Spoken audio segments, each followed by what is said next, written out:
অনেক দিন ধরেই এই আলু কাচুরিটা আমার খেতে ইচ্ছে করতেছিল। তো ভাবলাম একটু বাসায় ট্রাই করে দেখি কেমন হয়। যেই ভাবনা সেই কাজ। এত পারফেক্ট এত সুন্দর হবে আমি ভাবিও নি। কাচুরি বানাতে কিন্তু অনেকটাই দক্ষ লাগে। আমি কিন্তু ফার্স্ট টাইম বানিয়েছিলাম। তারপরে যে এত সুন্দর আর এত মজা হবে আমি কখনো ভাবিনি। সত্যি বলতে অনেক বেশি মজা হয়েছিল এই জিনিসটা। খেতেও অসম্ভব মজা। পুরি তো আমরা সব সময়ই খাই, কিন্তু এই কচুরিটা কিন্তু আমাদের বেশি একটা খাওয়া হয় না, কারণ এটা ইন্ডিয়ান একটা রেসিপি। আর এটা আমাদের দেখা গেছে রাস্তাঘাটের যে দোকানগুলো আছে সেগুলোতে কিনতে পাওয়া যায়। ঢাকায় বিশেষ করে এই কচুরিটা পাওয়া যায়, কিন্তু গ্রামে পাওয়া যায় কি না আমি জানি না। তো আপনাদের যদি খেতে ইচ্ছা করে আমার এই রেসিপি ফলো করে আপনারাও বানিয়ে নিতে পারেন পারফেক্ট কচুরি। এবার এখানে আমি নিয়ে নিলাম 1.5 কাপ ময়দা। ময়দার মধ্যে আমি আজওয়াইন দিয়ে দিলাম, যেটা আমরা রাঁধুনি নামে চিনি। দোকানে গিয়ে বললেই হবে রাঁধুনি। এটা ছোট সোয়াজও অনেকে বলে।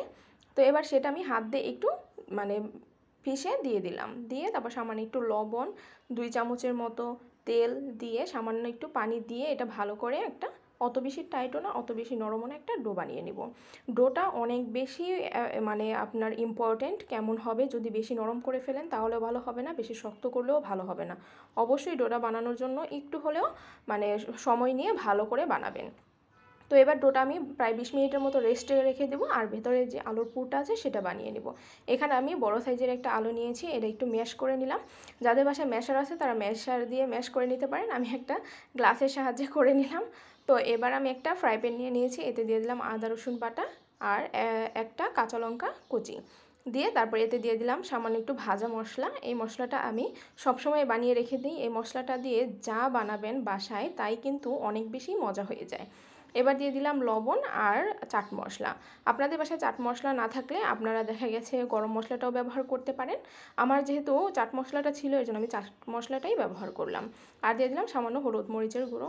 অবশ্যই এটা এইভাবেই করবেন, করলে এত বেশি মজা হয় খেতে। এটার কারণেই কিন্তু কচুরিগুলো বেশি মজা লেগেছিল। এটার মধ্যে একদমই পেঁয়াজ ব্যবহার করিনি। পেঁয়াজটা আপনারা ব্যবহার করবেন না, করলে অত বেশি ভালো লাগে না। এইভাবেই বেশি ভালো লাগে। তো এবার আমি এটা সুন্দর করে কুক করে নিব। দেখুন যখন প্যান থেকে সুন্দর মতো উঠে আসবে তখন এটা আমি নামিয়ে নেব। নামিয়ে সুন্দর মতো গোল গোল বল করে নিয়েছি, ছোট ছোট করে, যেগুলো আমার যেই কচুরিগুলো বানাবো সেটার সাইজ করে। এভাবে বানিয়ে নিলে কি সবগুলো কচুরি একদম সেম সেম হয়, আর দেখতেও ভালো লাগে খেতেও ভালো লাগে। তো এবার আমি যেই ময়দাটা ময়ান দিয়ে রেখে দিয়েছিলাম সেটা দেখাই দিলাম আপনাদের যে কেমন হয়েছে। দেখুন রেস্টে রাখার কারণে কিন্তু একটু সফট হয়ে গিয়েছে। এবার এগুলো আমি সুন্দর করে লেচি করে নিলাম। নিয়ে এগুলো কিন্তু বেলাবিলের কোনো ঝামেলা নেই, জাস্ট হাত দিয়ে প্রেস করে এগুলো বানিয়ে ফেলতে পারবেন।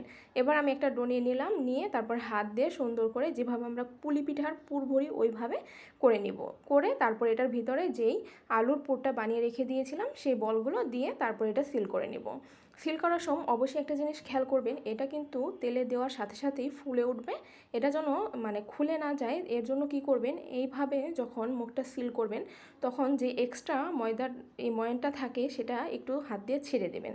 তাহলে কি হবে, এটা খোলার চান্স থাকবে না। এবার সাইড দিয়ে সুন্দর করে একটু হাত দিয়ে বেলে তারপর আবার কি করবেন, মাঝখানের যেইটা আছে সেটা হাত দিয়ে একটু প্রেস করে করে বানিয়ে নেবেন।